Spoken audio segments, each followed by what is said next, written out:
Lux presents Hollywood.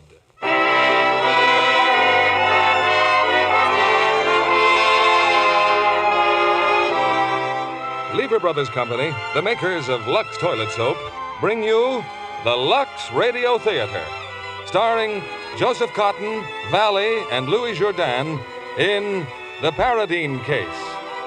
Ladies and gentlemen, your producer, Mr. William Keighley.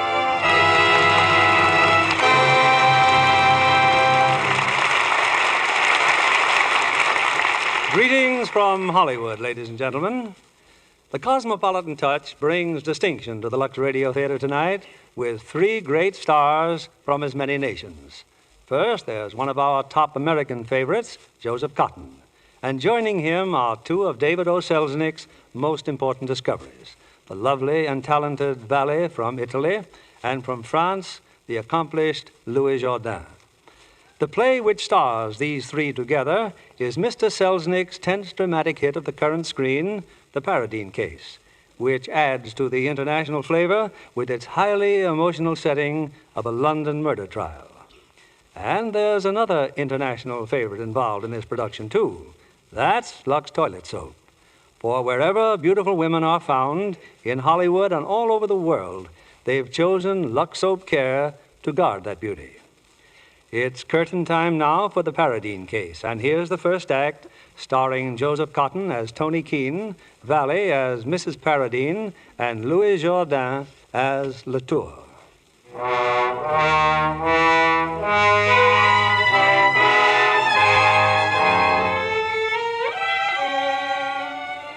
A few days ago, the London newspapers announced the death of a celebrated war hero, Colonel Richard Paradine. His death was sudden. There was a police investigation with a startling development. Don't worry about anything, Mrs. Paradine. We'll have you out of here as soon as possible. As soon as possible. It's incredible, Sir Simon. They came to my home, two policemen. They arrested me. They say my husband was poisoned. Inspector Ambrose will be back in a moment, my dear. Let's not waste any words. You don't have to tell me that the police are making a terrible mistake. But above all things, we mustn't despair. You're not despairing, are you? No, I'm not despairing. Now, let's see. They'll read the charge and ask if you've anything to say. I think you'd better say no. Is that understood? The trial. Who's to defend me? You? Oh, dear me, no. I'm no criminal lawyer, Mrs. Paradine. But you'll have one of the most distinguished leaders of the bar. You've heard of Anthony Keene? Yes, I think so. He's very good at this sort of thing. He's a friend of mine. I'm sure you'll like him. That's not as important as his liking me, is it? I think he will. Yes, I'm sure he will.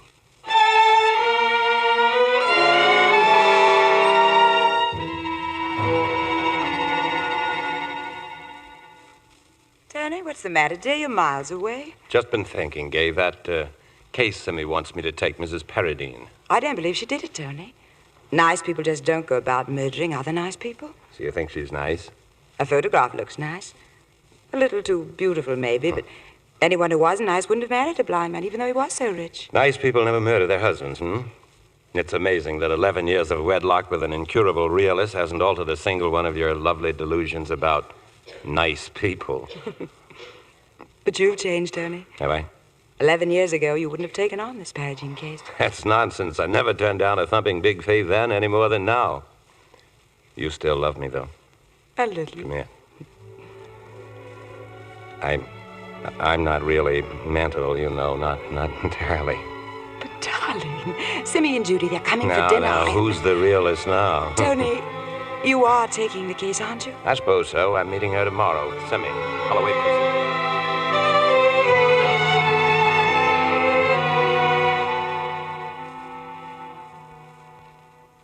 And here's the great man himself, Mrs. Paradine, Anthony Keene. You can take heart, my dear. We've got the Royal Marines on our side. You're going to defend me? The Royal Marines look forward to very little trouble, Mrs. Paradine. A brief skirmish, and you'll be lunching at the Savoy again. Really? I haven't been thinking about lunching at the Savoy. I keep hearing people all the time saying that I married a helpless blind man for his money and then killed him for his money. No. And what will they say of Richard? It makes him out such a fool for loving me. We'll have answers for whatever they say. You loved him, And he needed you. You know that? Weren't you his eyes? I was, of course. I had to be. Had to be, Mrs. Paradine? Had to be? You must mind your verbs, my dear. Sir Simon means that it was a voluntary service. You devoted your whole life to Richard Paradine freely, gladly. Yes. Yes, I see what you mean. I am sure it would be better to regard it in that light.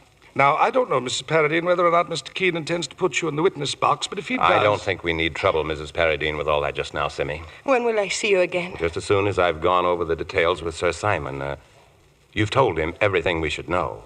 Of course. Thank you deeply. Until next time, Mrs. Paradine.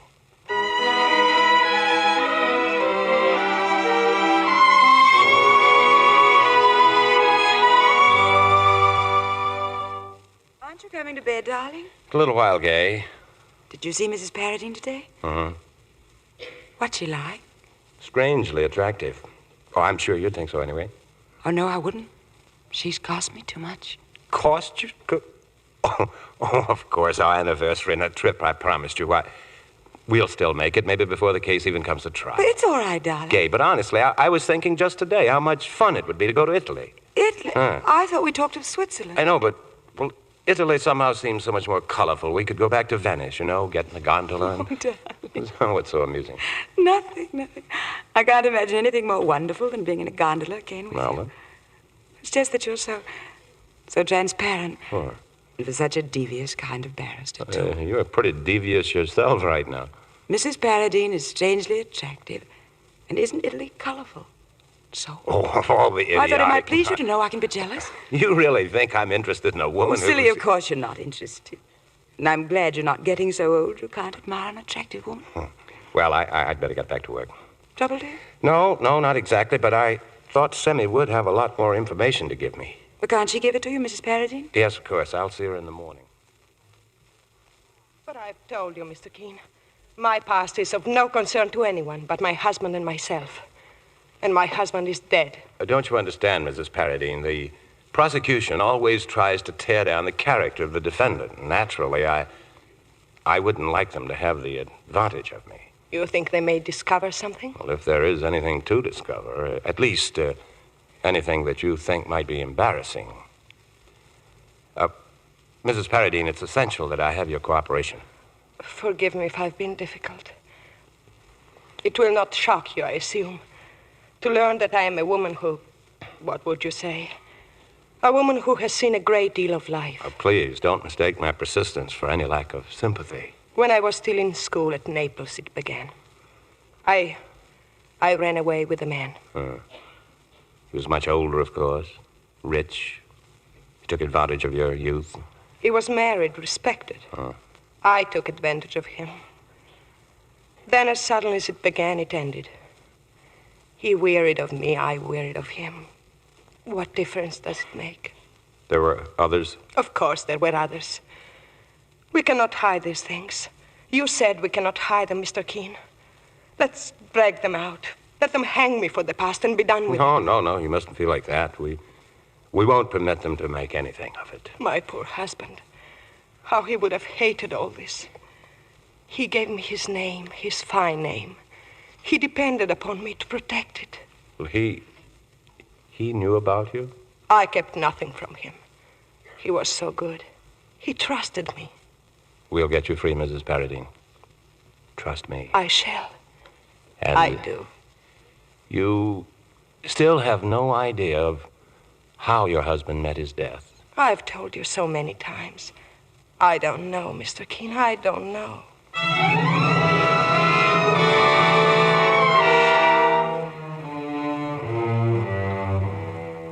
But I still say, Tony, why not let the Crown have the burden of proof? They say she poisoned her husband. We'll let them prove it. Semmy, what possible objection could you have to our proving that Paradine committed suicide? He was ill, depressed. I just think it's dangerous. Blind men have committed suicide before. We have only to decide who helped Paradine to do it. That's simple. Paradine's valet, that fellow Latour. Oh, Latour worshipped him. He guided Paradine's every step like a mother hen. It's after midnight. Darling, I know it's after midnight, but I'm not sleepy and I've work to do. Well, Semmy looks dead. Well, he isn't dead. Quite right, my dear. I only look dead. Judy just phoned. I told her you were still here. I wish that daughter of mine would let me manage my declining years by myself. I'll tell her tomorrow. We're having lunch, you know. Latour's our man, Simmy. Who more likely to help Paradine out of his misery? I can't think of anyone less likely. A devoted, grateful servant and war companion who would do anything to help end his master's suffering. Well, it won't wash, Tony. Let's face it, Paradine was murdered. Do you think she killed him? It's what the Crown will try to prove.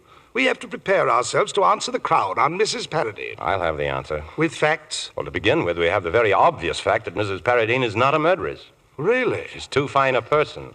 I was under the impression that she's been a woman of very low estate and rather easy virtue. You're an insufferable snob. I only hope the Crown says that just once. Sorry, Tony. I hadn't realized the extent to which she has impressed you. What's that supposed to mean? Whatever you think it means, my boy, be careful, Tony. I said I'll get her off, and I will. Of course. I was just thinking of you and Gay.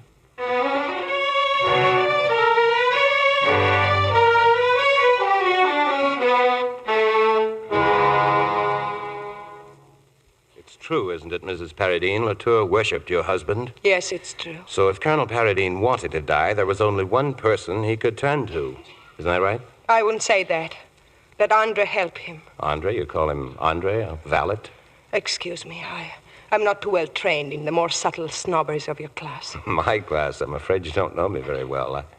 I'm a bit confused, Mrs. Paradine.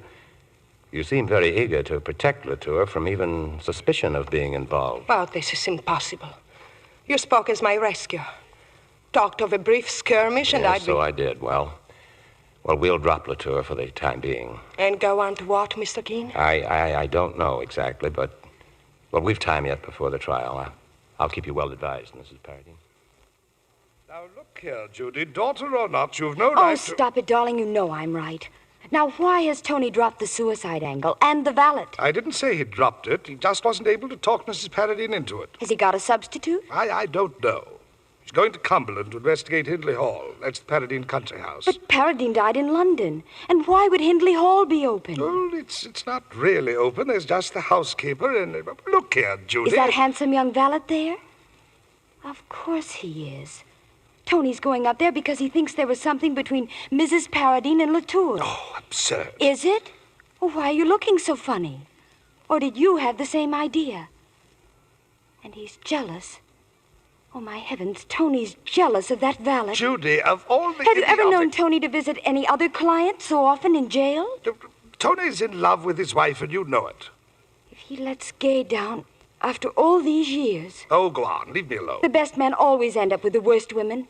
Tony's after her boyfriend, and that's why he's going to Cumberland. I'm right, aren't I? I'll not be treated as a hostile witness by my own flesh and blood. I just wish I were married to Tony for just 1 hour. I'd make him jump through hoops. I wish you were married to someone, my angel. Perhaps he could put up with your claptrap better than I can. What's she like, Father? What's she really like? Fascinating. I'm an old ruin, Judy, but she certainly brings my pulse up a beat or two. Poor Gay.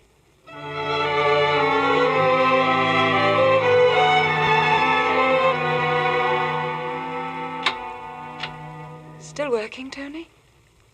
I just wanted to say goodnight. Sorry if I didn't seem quite myself this evening. Because I have a headache. I'm a bit on the ragged side myself. Tony, could we get away just for a little while? You do need a rest. I've never seen you quite like this before. I'll be all right. Even if it's only for a few days. For our anniversary, you did promise. Really, darling, there are some things more important than anniversaries. You didn't used to think so. Matter of fact, I have to go away. Colonel Paradine had a country place up in Cumberland. I thought I might nose around a bit. Oh, but that sounds wonderful. You won't be busy all the time. Darling, it's only for a day or two, and it wouldn't be any fun for you. You see that, don't you? Yes, I see. This is the place for you. Warm, cozy, protected. I want to keep all this ugly business away from you. But can you? Well, what do you mean? I'm to always? What are you afraid of? Need I say? Now, listen, darling. This settles it. Nothing is worth this kind of trouble between us. I won't go on with this case at all. Tony. I mean it. Simmy can get someone else. But what will she say? What the devil does it matter what she says? We'll leave for Switzerland. Oh, Tony. What's the matter now? Nothing's the matter. Just thank you. knew you couldn't have changed that much. What do you say, Lucerne or Samaritz? No, Tony, neither. You're going up to Cumberland, and then you're coming back and going into court. No, I am tired. That's what you said, and you're right. Not too tired, dear. And you're the only man who can save her. Oh, you've always had such big ideas about me. No, darling, I haven't. Besides, I wouldn't like a woman to be hanged. Any woman. Just because my husband had a rendezvous with her. In jail. Gay, you'll come to Cumberland with me. We can I'll be waiting here, Tony. Cozy, comfortable, and protected. Good night, darling.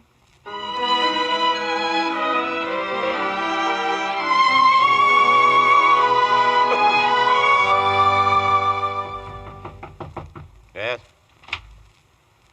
Well, Mr. Latour.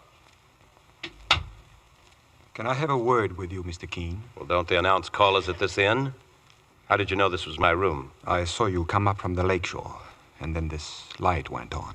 Oh, you've been watching the inn for some time? Yes. Huh. I walked over from Hindley Hall. It came to my mind it would be well to see you. What is it you want with me? I beg your pardon, sir, but I thought it was you who wanted to see me. What caused you to think that? You came to the hall today. I didn't go to the hall to see you. I came to see the house. But when I met you at the gate, you asked my name. You said you wanted to speak to me later. Only you disappeared. Why? I don't know. I think first... No, I don't want to talk to him. And then I think perhaps I'm wrong. Now, just remember this, Latour. You forced yourself on me. You're not one of my witnesses, and it would be most improper for me to try to establish contact with you. But you wanted to see me, You sir. choose to say so. But it so happens that it's my business, my job, to save the life of your employer. I beg your pardon, sir. She's not my employer. I served Colonel Paradine. Have that your own way. But I insist upon knowing what you're here for now. I know why you wanted to see me. She sent you. She, Mrs. Paradine, doesn't even know that I'm here. She had nothing to do with my coming. It seems I'm wrong, then. Why would she send me? She'd have her reasons. Mr. Keene, you may not think it, but you're on the wrong side, sir, and I tell you so. You'd better make yourself clear. You have only known Mrs. Paradine since she is in prison, is it not so? Yes. Then how can you know her? If you did, I shouldn't need to tell you that only Almighty God, or the Black Devil himself, knows what's going on in that head of hers. I won't hear anything more against her. I know what I'm talking about. I know her. If ever there was an evil woman, she's one. Would you mind getting out of here? I said get out. Very good, sir, as you wish. If you'll allow me, sir, I'm very sorry for you. And God help you.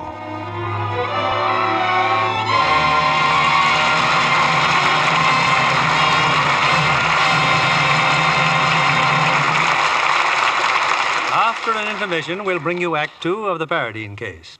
And now, our Hollywood reporter, Libby Collins.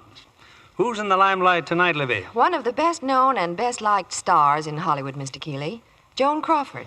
You know, Libby, I always look forward to a Joan Crawford picture. You know, Joan makes any role she plays, well, convincing and dramatic. And in her latest picture, Warner Brothers' Flamingo Road, she plays a most demanding part with her usual finesse. Yes, it's certainly a picture full of tense situations, with Sidney Greenstreet outdoing himself as a ruthless villain. Oh, he is really frightening. I don't wonder he drives poor Zachary Scott to ruin in Flamingo Road. But in a harrowing climax, Joan comes out the winner. And there's a lighter side, too. As a carnival dancer, Joan really earns your admiration. Yes, indeed. She wears some handsome costumes, too. And she's beautiful in the close-ups. The modeling of her face is perfect from any angle. Add that quality to a lovely Lux complexion, Libby. And you have the cameraman's dream girl, John. Well, Joan Crawford has been a Lux soap fan for years. I guess that proves it's a complexion care that works. Yes. Joan tells me she's really grateful for the special care Lux soap facials give her skin. Those facials give a $1 million complexion just the gentle, protecting care it needs. Skin specialists have proved it, too.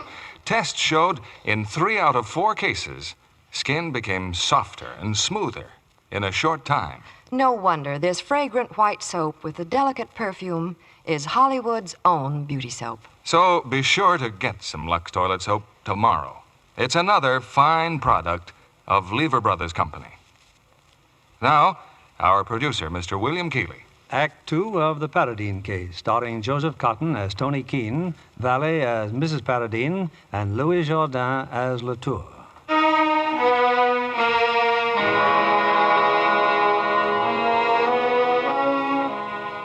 The defense of Madeleine Paradine is far more than just another case to Anthony Keene. Almost against his will, he's fallen under the charm of a lovely woman. And back now in London, his first call is at Holloway Prison. Mr. Keene, I thought you'd forgotten me. Forgotten you? I've been up to Hindley Hall. Why? Why did you go there? I thought it might help me to know more about your background. I went through the house, into your room. And spoke to whom? I saw Latour, Mrs. Paradine. At first he avoided me, then he came to the inn to see me. Indeed. And what did my husband's valet have to say about me? I beg you, don't behave this way with me. I don't know what you mean. Latour hates you. Don't you know that? He despises you. He despises old women. He hates you, and he'll tell the jury why he hates you. Can't you see that? Of course I see. You needn't explain these things as though I were a child. Then listen to me. We'll go to trial soon. The presiding judge is a man named Horfield. She's not what you'd call a friend of mine exactly, but Horfield doesn't bother me. It's only that I bother you? I want to save you. I want to fight for you, but I can't working like this in the dark. I can't sleep. I can't work. I can't think I don't understand you, Mr. Keene. You were so sure of yourself. What has happened to you? Tell me this much. Is it possible that Latour hates you because you made him disloyal to your husband? That's enough, Mr. Keene. What existed between you and Latour? I will not be treated in this manner by my own counsel. I prefer that you give up the case. No. I must try to help you. I don't think anyone else can. My personal feelings are such that... You must forgive me if I regard my life as more important. I'm sorry. I apologize. Abjectly. I'm a little tired. You're not yourself either. Perhaps tomorrow, Mr. Keene, we can... Yes, of course. I'll come back tomorrow.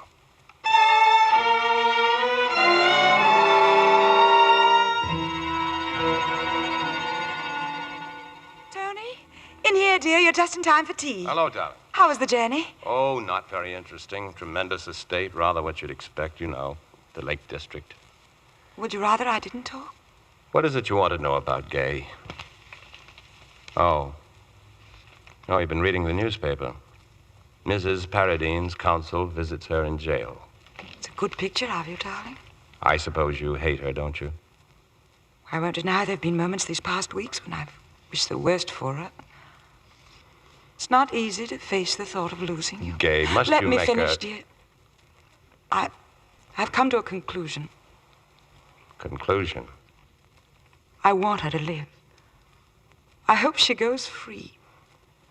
Free to kill, or to take other women's husbands, or to do anything else that comes into that beautiful head of hers. You can't really care what happens to her. But I do. Oh, not for any noble reasons, but because I want all this business over and done with. An end to your being all mixed up, part lawyer, part lover. Oh, what nonsense, All right, Gay. frustrated lover, then. Yes. And part husband still.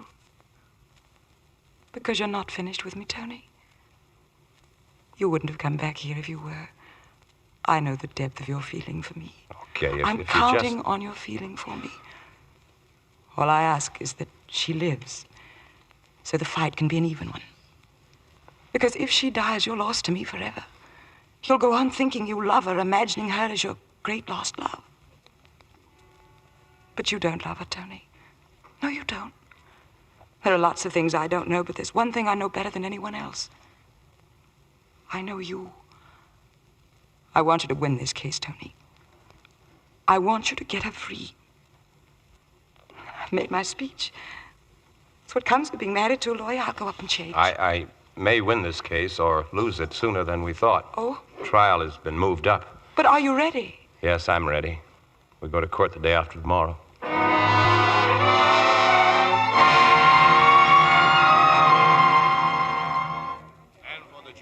Of the Central Criminal Court, draw near now and give your attendance. God save the King. The prisoner will stand. Madeleine Paradine, you are charged with the murder of Richard Patrick Paradine on May the 6th last. Are you guilty or not guilty? Not guilty. I can't stay, Judy. I can't. I never should have come in the first place. Of course you stay. Tony doesn't know you're here, and he can't possibly see you. Just two more dim faces up here in the gallery. I shouldn't be here. I shouldn't.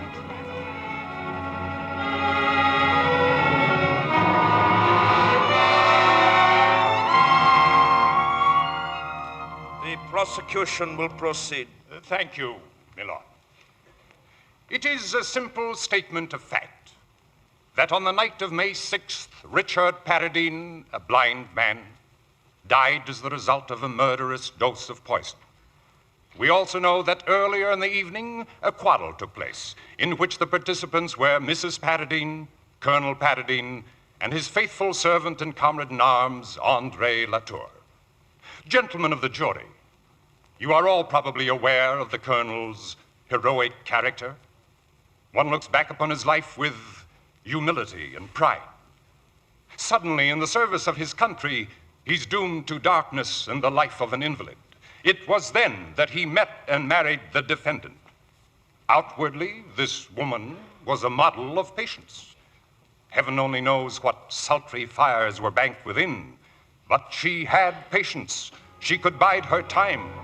This is indeed no ordinary woman.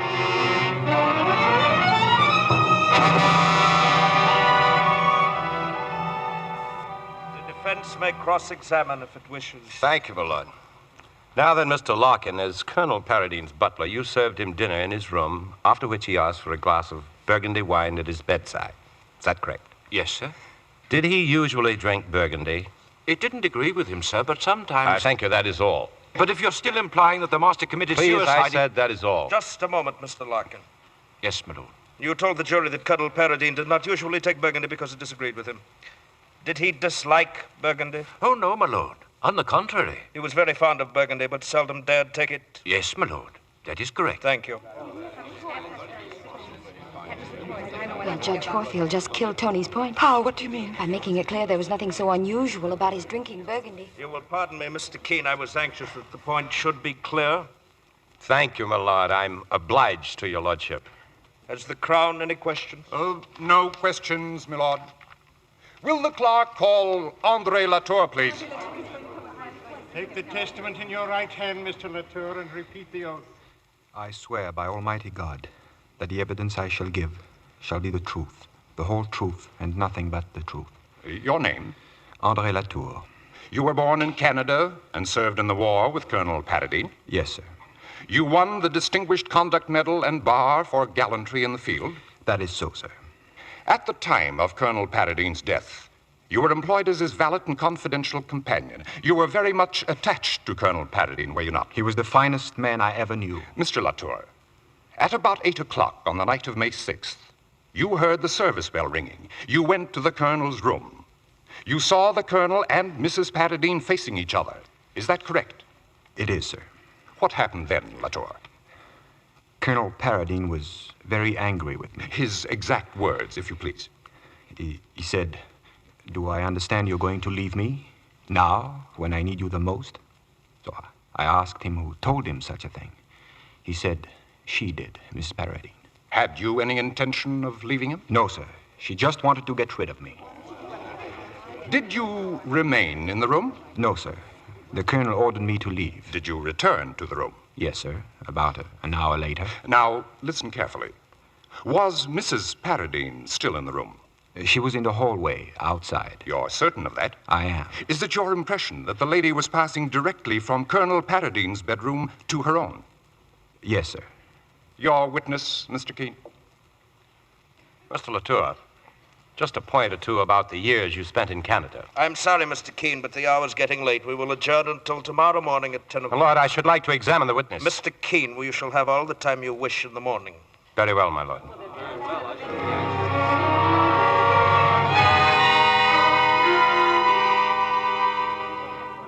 And the Central Criminal Court is again in session.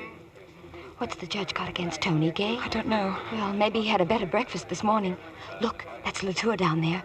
He lied like mad yesterday. Or else he's keeping something back. I'm glad I'm not in his shoes right now. Watch Tony tear him apart. Just you watch.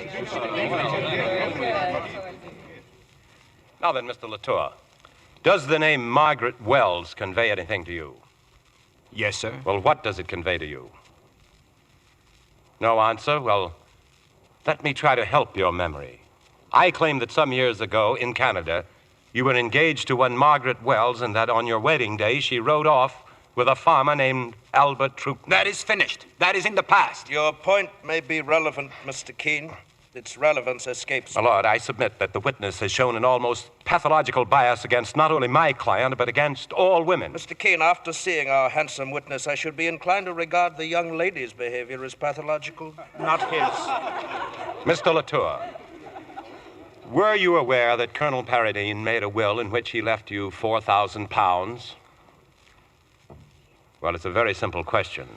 Colonel Paradine told me he might leave me a little something, but I didn't know about the will, sir. You mean he told you he was going to leave you this legacy, but you doubted his word? No, sir, I did not doubt his word. Then you believed it? Yes, sir. You knew you would receive such a legacy on his death?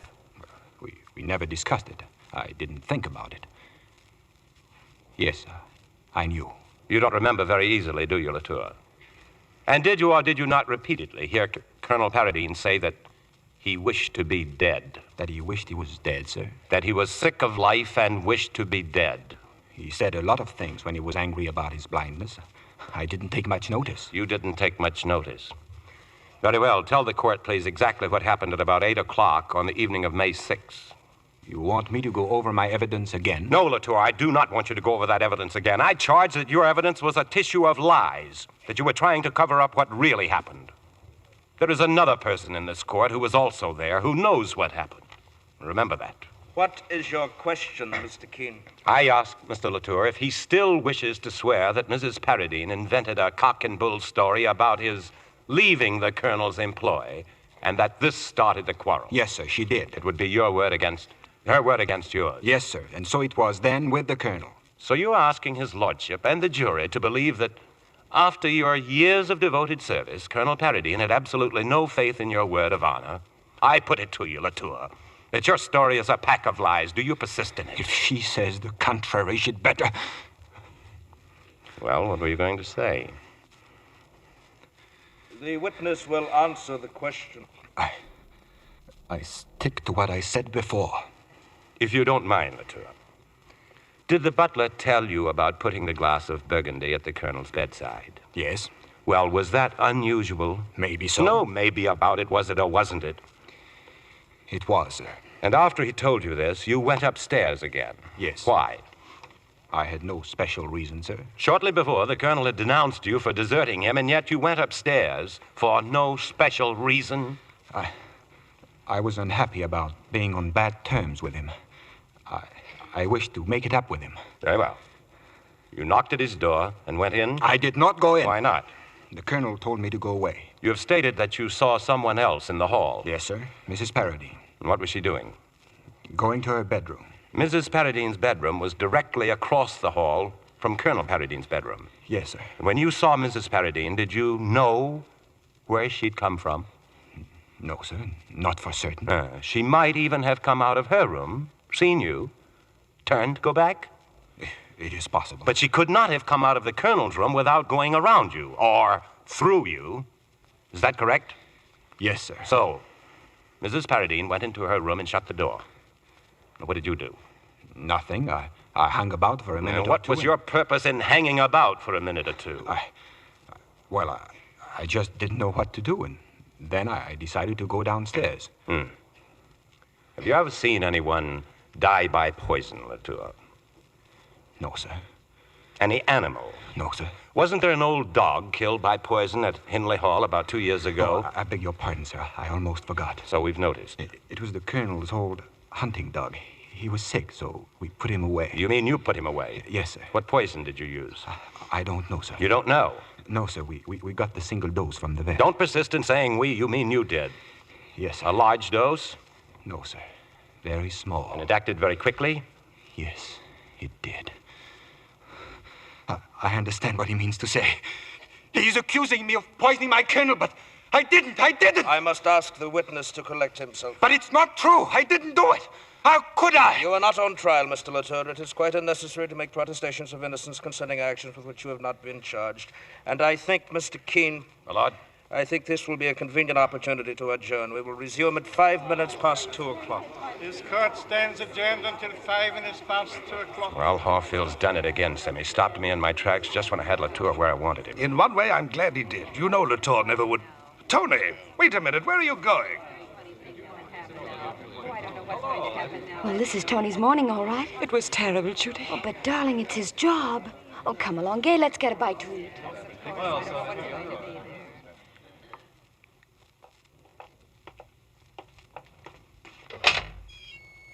She's in here, Mr. Keene. Mrs. Paradine. Thank you. Well, it's gone well for us this morning, really well.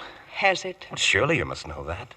I'm not a lawyer, Mr. Keene. Good heavens, you're a clever woman. Don't you realize how I shook Latour? I only realize that you have not kept faith with me. Huh. I do not agree to what you've done today. But I objected when you wanted to make it appear that Andre had helped my husband kill himself. Now you make him out to be a murderer. No, I will not forgive you for what you've done today. Forgive me when I've exhausted myself destroying everything in an effort to save you? I did not ask you to do that. Forgive me. And I was idiot enough to fall in love with you. Did you hear that? If it's true, then how could you deceive me as you've done? Mrs. Paradine, this case is narrowed down to one of three things. Either your husband managed somehow to poison himself, or Latour did it, or you did it. As you like. But I will not have you making Andre a murderer. Are you in love with him? What has that to do with it? You are my lawyer, not my lover. Someone else said something very much like that. I should like to know whether you intend to continue with the case. Yes, of course. I'm planning to dispense with the witnesses except you. I'm going to rely on your evidence and my final speech to save you. I know I can trust you. I feel it. Yes. You will save me. You can trust me. But not at his expense. You understand that, don't you? But suppose that's the only way to save you. You are not to destroy him. If you do, I shall hate you as I've never hated a man. I must go on the way I've begun. I must act according to my own view. You can say what you like in the witness box, but my questions will be mine. Of course, Mr. Keene. And the answers will be mine.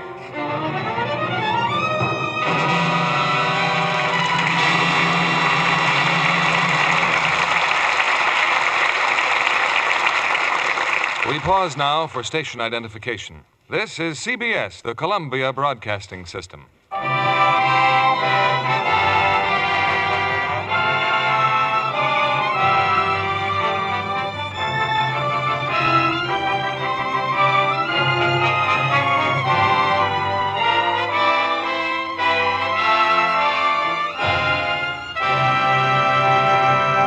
In a few moments, we'll continue with the third act of the Paradine case.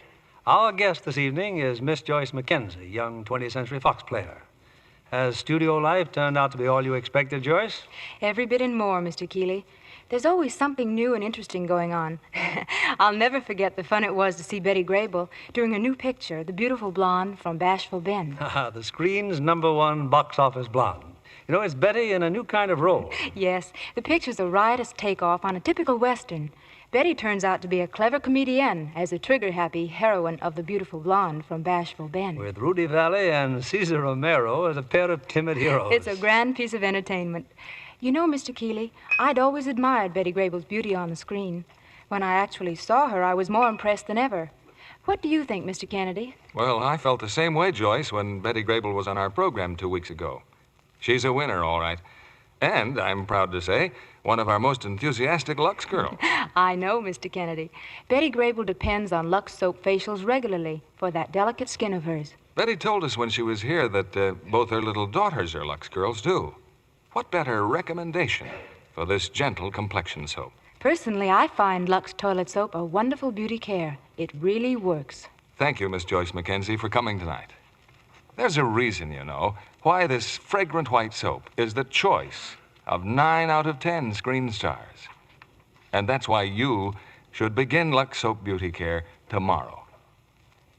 Here's our producer, William Keeley. The curtain rises on the third act of the Paradine case, starring Joseph Cotten as Tony Keene, Valli as Mrs. Paradine, and Louis Jourdain as Latour.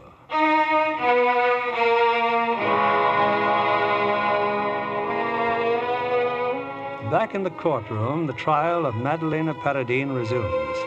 Andre Latour is again in the witness box as Anthony Keene pounds away at his testimony.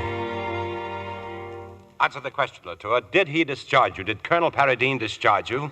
I didn't know. I suppose he did. Yet you continued in the employ of the woman who allegedly lied about you to her master? I think I wanted to help take care of the Colonel's estate, and there was nowhere else to go. After you were told that Colonel Paradine was dead, did you see the body? Yes, sir. I was told to clean up the room after Dr. Young had left. Who told you to? She did, Mrs. Paradine. And you noticed the wine glass. Did it still contain the Burgundy? Only a few drops. Oh, there were a few drops still in the glass. Yes, sir. Now listen closely, Latour.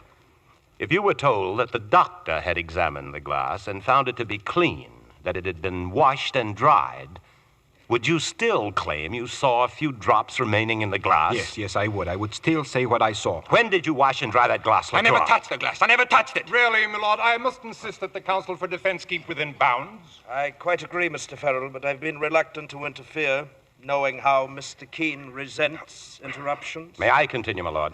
Please do, Mr. Keene. You are aware, Latour, of the penalty for perjury? I've told the truth. The truth. Was it at Hindley Hall or here in London that you first gave Mrs. Paradine occasion to complain about your attentions? Not true. She never did. And was she not at last forced to go to her husband and beg him to dismiss you from his service? I won't listen to these lies. The Colonel knew, didn't he? Knew, because she told him. I will not answer.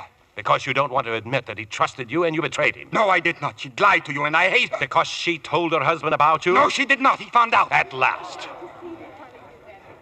So he heard you speaking improperly to his wife. Is that it? Yes. My lord, I've finished with the witness. I didn't want to tell about it.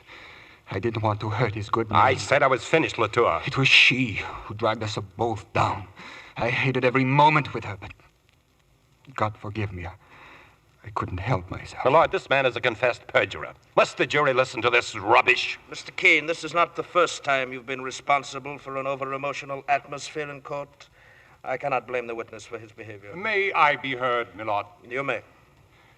Latour, in testifying as to what was overheard by Colonel Paradine, are you implying that you engaged in improper conduct with Mrs. Paradine?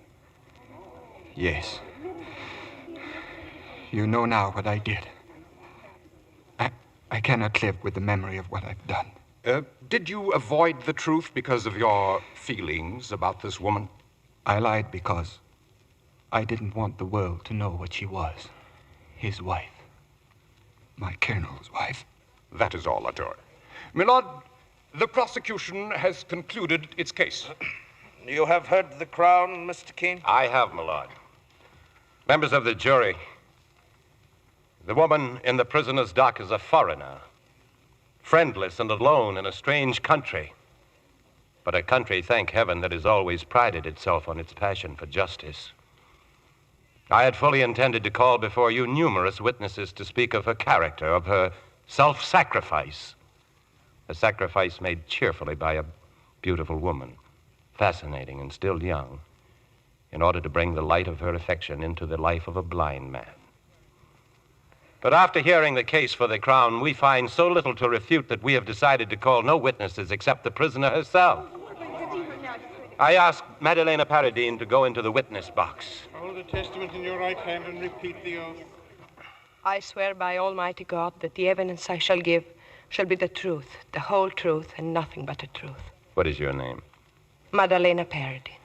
You're the widow of Richard Patrick Paradine. I am. What were your circumstances when you married him?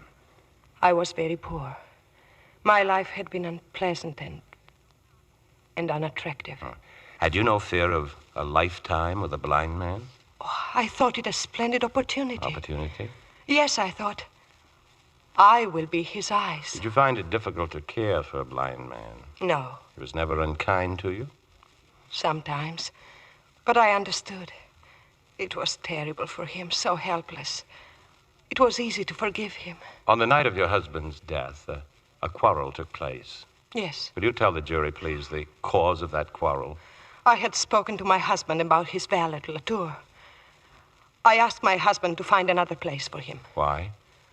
I did not wish Latour to stay in the house. Why not? I did not like his manner with me. What do you mean by that? He took liberties. Did he try to make love to you? Please answer, Mrs. Paradine. Did he try to make love to you? Yes, And you complained about him to your husband? I did. Now, you've heard Latour's version of the quarrel. What actually happened when Latour came into the room? My husband swore at him and said, "You have insulted my wife." Latour broke down. He said that if my husband would forgive him, it would never happen again. Then Latour's version of what took place is completely untrue. My lord, I object. I am simply asking a question, my lord. The form is objectionable, and I am anxious not to have to intervene again, Mr. Keene. I am being clear. Your lordship always makes his meanings perfectly clear. Mrs. Paradine, after your husband's death, you sent Latour into the colonel's room to tidy it up. Yes. Was anyone with you? Dr. Young was with me. And was Dr. Young still with you when Latour came out of the room? Yes. Have you heard of Dr. Young's deposition stating that after he left you, he went to your husband's room and found the wine glass washed and dried? I've heard that, yes. Then, is it not true that the only person who could have washed and dried that glass is Latour? My lord, the difference... All right. Could anyone else have washed and dried it? I know what you're trying to make me say. You're trying to make people think that Andre Latour killed my husband. Quiet. I asked you whether anyone else could have washed and dried the glass. Yes. What do you mean by yes? I did. It is my duty to warn you, Mrs. Paradine, that you've made a very serious admission. Would you like to make some explanation of it to the jury? My lord, with the utmost respect, I would like to request time to consider this turn of events. This evidence is entirely new to me. I feel... Very well, Mr. Keene. We will adjourn until 10:30 tomorrow morning.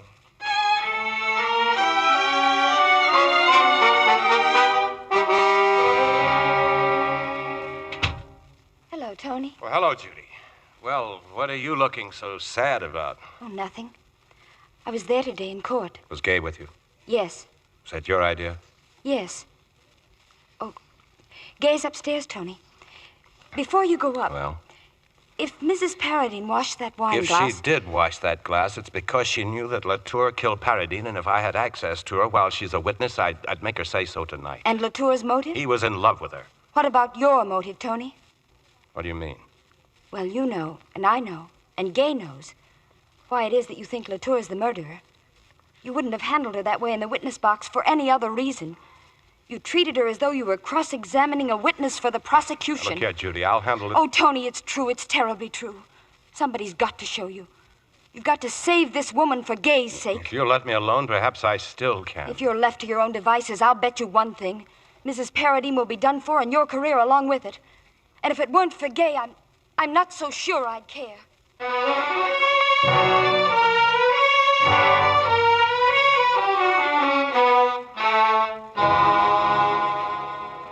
Well, Mr. Keene, the defendant is in the witness box. You may resume where you left off yesterday. My lord, I have no further questions. I have finished with the witness. Does the Crown wish to cross-examine? We do, my lord. Mrs. Paradine, these attentions on Latour's part had gone on for some time. Yes. Then why did you delay telling your husband? I was ashamed. Ashamed? Why? Was it your fault? Of course not. Then why be ashamed? Mrs. Paradine, did you not refrain from complaining about Latour because you were madly in love with him? Madly in love with him? And yet I went to my husband and asked him to send Latour away? Is that what you think? And did you not finally succeed in your objective and induce this unfortunate man who worshipped his master to betray him? I deny that. Mrs. Paradine, is it not a fact that as soon as you discovered that Latour took no interest in you, you resolved to overcome that indifference? No. Weren't you in love with Latour all the time he lived at Hanby Hall? No. Were you not madly in love with him all the time? Just a moment, please. My lord, I'm simply trying It's this message. I've just been handed a message from the police. Andre Latour committed suicide an hour ago. Andre. Quiet. My lord, I would like to have an opportunity to consider what bearing this new tragedy has on the case. I submit that it is great bearing, my lord. It is perfectly obvious why the witness committed suicide. Oh, no, I don't think so. Latour himself said he couldn't live with the knowledge of having betrayed Colonel Paradine. I suggest that both counsel remember where they are. Mr. Farrell, do you wish to apply for an adjournment? Adjourn? No, my lord. Then proceed with your case. Very well. Mrs. Paradine, you admitted yesterday that you deliberately washed the glass that contained the poison which killed your husband. Why did you wash that glass? Answer my question. Why did you wash that glass? You must answer the question, Mrs. Paradine. I'm sorry. I didn't hear it. Counsel has already repeated it. What does it matter now? Andre is dead. The man I love is dead. I thought about it day and night, but I didn't know how. I wanted to do it so that we could be free, so that Andre and I could be free. But Andre wouldn't help me. He and his honor. I must again warn you of the gravity of your statement. Andre knew I killed the blind man. Andre knew it. I didn't tell him, but he knew it. I think it quite unnecessary to ask any further questions, my lord. Mr. Keene? Mrs. Paradine. I have nothing further to say to you, Mr. Keene. I loved Andre and you murdered him. My life is finished. It's you who have finished it. My only comfort is the hatred and contempt I feel for you. My lord, members of the jury, I've done my best. This case has already taken its heavy toll in the life of Latour, in its burden on you and indeed on me. I am more than ever conscious of my shortcomings. Everything that I've done seems to have gone against my client.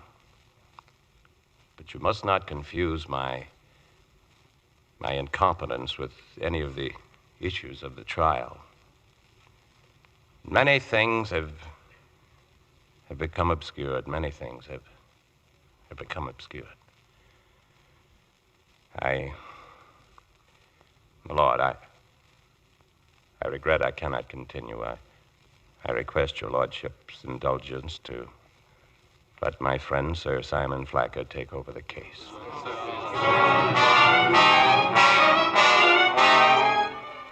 Madalena Paradine, you have heard the verdict of the jury. You will be returned this day to His Majesty's prison in custody of the warden, and there, following 3 clear Sundays, you will be hanged by the neck until dead.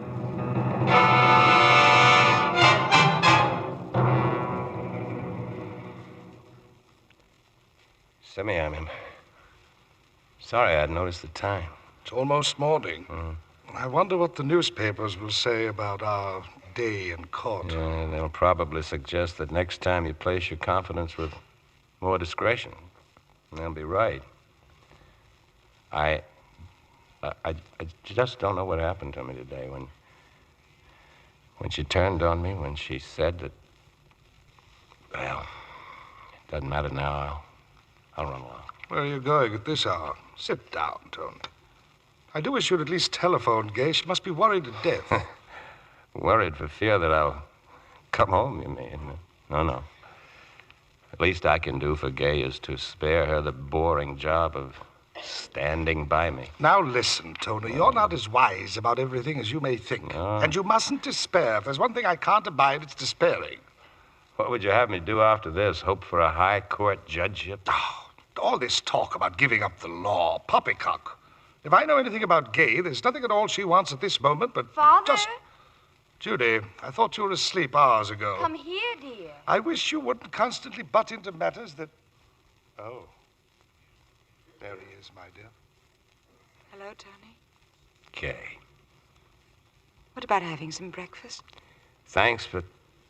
Well, as a matter of fact, I was just about leaving.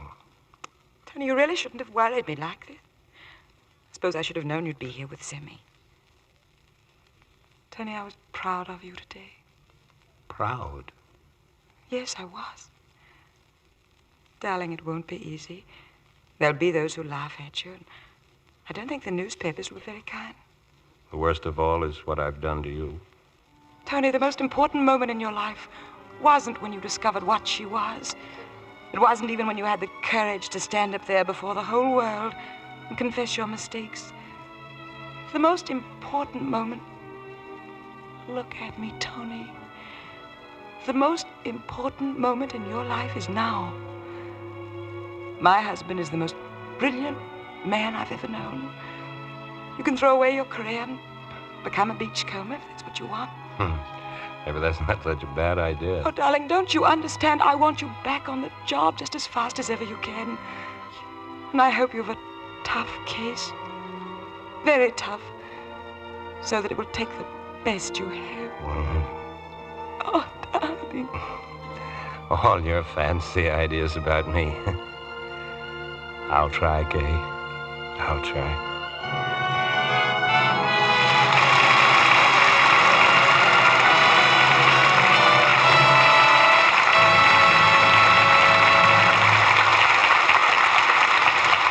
Your applause is a cue for our stars to return for a curtain call. And here they are, Joseph Cotten, Valli, and Louis Jourdan. Thank you, Bill.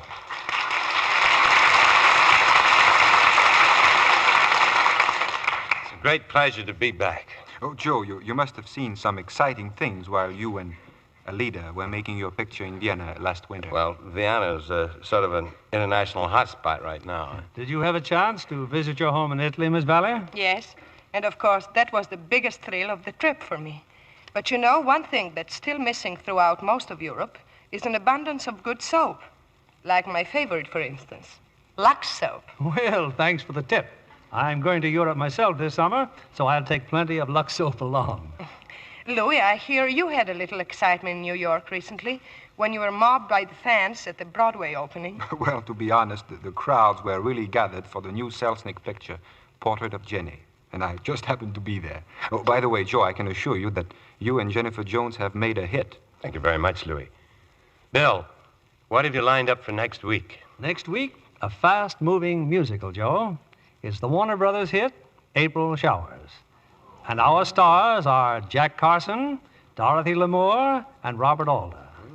There's a moving, dramatic story and some of America's best-loved songs, like April Showers. So I know our audience will like it. Sounds like a grand show, Mr. Keeley. Night. Good night. Good night. Good night, and thank you again. Ladies and gentlemen, the armed forces of the United States face a grave shortage of physicians and dentists. Young men who received their medical education during the war years and have not served in the armed forces are urged to volunteer now when the need is so great.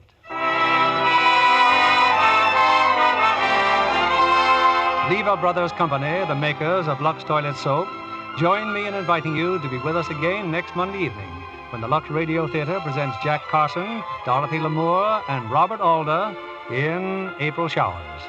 This is William Keeley saying good night to you from Hollywood.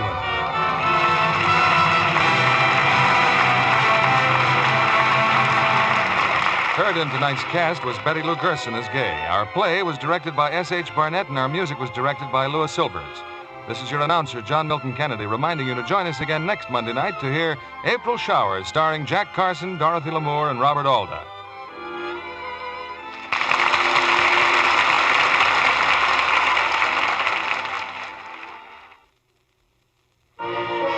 If you have trouble with your nice things, change to Lux Flakes, and they will bubble your troubles away.